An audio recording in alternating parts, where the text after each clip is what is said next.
இது மகிமை நேரம். ஆண்டவரும் உலக ரட்சகருமாய் இருக்கிற இயேசு கிறிஸ்துவின் ஈடு இணையற்ற பரிசுத்த நாமத்தில் அன்பின் வாழ்த்துக்கள். இந்த நாளிலும் பரிசுத்த வேதாகமத்தினுடைய கடைசி புஸ்தகமாயிருக்கிற வெளிப்படுத்தின விசேஷம், பரிசுத்த வேதாகமத்தினுடைய கடைசி புத்தகமாயிருக்கிற வெளிப்படுத்தின விசேஷம் தொடர்ச்சியாக நம் ஆதி ஆகமத்திலிருந்து வெளிப்படுத்தல் வரைக்கும் நாம் தியானித்திருக்கிறோம். இந்த நாளின் கடைசியாக நம் வெளிப்படுத்தின விசேஷத்தை நாம் தியானிக்க போகிறோம். இந்த நாளிலும் வெளிப்படுத்தின விசேஷத்தை எழுதிய ஆசிரியர் யார் அப்படின்னு சொல்லி பார்த்தீங்க அப்படின்னா, அப்போஸ்தலராக இருக்கிற பரிசுத்த யோவான். எழுதப்பட்ட காலம் கிறிஸ்துவுக்கு பின் கிபி 94 96 வரைக்கும் 22 அதிகாரங்கள் இருக்கிறது, 404 வசனங்கள் இருக்கிறது. இதனுடைய கிரேக்க வார்த்தை ஹீப்ரு வேர்ட், மன்னிக்கவும், கிரேக்க வார்த்தை கிரீக் வேர்டு என்ன அப்படின்னா அப்போகாலிப்பியஸ் என்கிற கிரேக்க பதம் பயன்படுத்தப்படுகிறது. இது என்னது அப்படின்னா, திவ்ய வாசகனாயிருக்கிற யோவானுக்கு வெளிப்படுத்தின விசேஷம். அதுக்கு தான் அந்த பேர், வெளிப்படுத்தின விசேஷம். இதுல என்ன வெளிப்படுத்துச்சு? யோவான் கண்டவை. யோவான் என்ன கண்டாரு? அவரே இங்க சொல்வார் பாருங்க, சீக்கிரத்தில் சம்பவிக்க வேண்டியவைகளை தம்முடைய ஊழியக்காரராகியருக்கு காண்பிக்கும் பொருட்டு தேவன் இயேசு கிறிஸ்துவுக்கு ஒப்புவித்ததும், இவர் தம்முடைய தூதனை அனுப்பி தம்முடைய ஊழியக்காரனாகிய யோவானுக்கு வெளிப்படுத்தின விசேஷம். கர்த்தர் வெளிப்படுத்தின விசேஷம் யோவான் கண்டவை. அதிகாரம் 1 நமக்கு சொல்லப்பட்டிருக்கிறது. 2 அதிகாரத்தில் அதிகாரம் 2-3 தற்போது உள்ளவை, தற்போது என்ன இருக்குது அப்படிங்கிறது 2-3 சொல்லப்பட்டிருக்கிறது. இனி நிகழப் போகிறது, இனி உலகத்துக்கு என்ன நடக்கும், இனி என்ன நிகழப் போகிறது, அது 4-22 வரைக்கும் அது சொல்லப்பட்டிருக்கிறதை பார்க்க முடியும். வருகைக்குரிய காரியங்கள் இங்கே நமக்கு தெளிவாக இங்கே நமக்கு சொல்லப்பட்டிருக்கிறது. அது மட்டும் இல்லை, இந்த புஸ்தகத்துல முக்கியமான காரியங்கள் நிறைய சொல்லப்பட்டிருக்குது. பல தீர்க்க தரிசனங்களின் முடிவை இந்த வெளிப்படுத்தின விசேஷம் காட்டுகிறது. பல தீர்க்க தரிசன முடிவு என்ன முடிவுலாம் சொல்லி வேகமாக நம்ம பார்த்துடலாம். ஆதியாகமத்தின் கிட்டத்தட்ட 3:15, ஆதியாகமம் 3:15 ஒரு வாக்குத்தத்தம் சொல்லப்பட்டிருக்கிறது. ஸ்திரீயின் வித்து பூமியை ஆள்கிறது, ஸ்திரீயின் வித்து பூமியை ஆள்கிறது. அதை அது நிறைவேறினதை உன் வித்துக்கும் அவள் வித்துக்கும் பகை உண்டாக்குவேன்.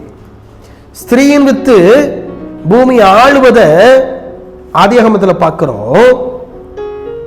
அது இங்க இயேசு கிறிஸ்துவை குறித்த அந்த சாட்சி, அது ப்ராபசி, தீர்க்க தரிசனம் ஆதியாகமத்தில் சொல்லப்பட்டு ஸ்திரீயின் வித்தாய் அவர் வருவார், அவர் ஸ்திரீயின் வித்துன்னு ஆதியாகமத்தில் சொல்லப்பட்ட அந்த தீர்க்க தரிசனம் இங்கே வெளிப்படுத்தலே நிறைவேறினதாக வெளிப்படுத்தலே சொல்லப்பட்டிருக்கிறது. அடுத்த நீங்க பாத்தீங்க அப்படின்னா, கிறிஸ்துவனுடைய சரீரமாகிய சபை, மத்தேயு 16:18, 1 கொரிந்தியர் 2:13 சொல்லப்பட்டிருக்கிறது. அது வெளிப்படுத்தலே சொல்லப்பட்டிருக்கிறது. அடுத்தது பரிசுத்தவான்களின் உயிர்ப்பிப்பும் எடுக்கப்படுதலும். பரிசுத்தவான்கள் உயிர்ப்பிக்கப்படுவாங்க, எடுக்கப்படுவாங்க சொல்லப்பட்டிருக்கிற வேதத்துல அது வெளிப்படுத்தலே இங்கே நமக்கு சொல்லப்பட்டிருக்கிறது. உபத்திரவ காலம் ஏற்கனவே சொல்லப்பட்டது. அந்த உபத்திரவ காலம் ஏற்கனவே இயேசு கிறிஸ்து சொன்னார். அது வெளிப்படுத்தலே எங்கே சொல்லப்பட்டிருக்கு? என்ன சொல்லப்பட்டிருக்கு? சீஷர்கள் உபத்திரவப்படுத்தப்பட்டார்கள், சிறை சேதம் பண்ணப்பட்டார்கள். அந்த முடிவுங்க வெளிப்படுத்தலே சொல்லப்பட்டிருக்கிறது. சாத்தானும் அவனுடைய சேனையும் எசேக்கியேலிலே சொல்லப்பட்டது. அதனுடைய முடிவை குறித்து, அந்த தீர்க்க தரிசனத்தை குறித்து வெளிப்படுத்தலே சொல்லப்பட்டிருக்கிறது. அக்கிரமக்காரனை குறித்து 2 தெசலோனிக்கேயர் 2:1-8 வரைக்கும் சொல்லப்பட்டிருக்கும். அது வெளிப்படுத்தலே சொல்லப்பட்டிருக்கிறது. உலக வல்லமையின் அழிவை குறித்து தானியேல் 2ஆம் அதிகாரம் 31ஆம் வசனம் 45ஆம் வசனத்தில் சொல்லப்பட்டிருக்கிறது. அது வெளிப்படுத்தலே சொல்லப்பட்டிருக்கிறது. பூமியினுடைய மீட்பை குறித்து தீர்க்க தரிசன வெளிப்படுத்தலே சொல்லப்பட்டிருக்கிறது. கிறிஸ்துவின் 2ஆம் வருகை குறித்து சொல்லப்பட்டிருக்கிறது.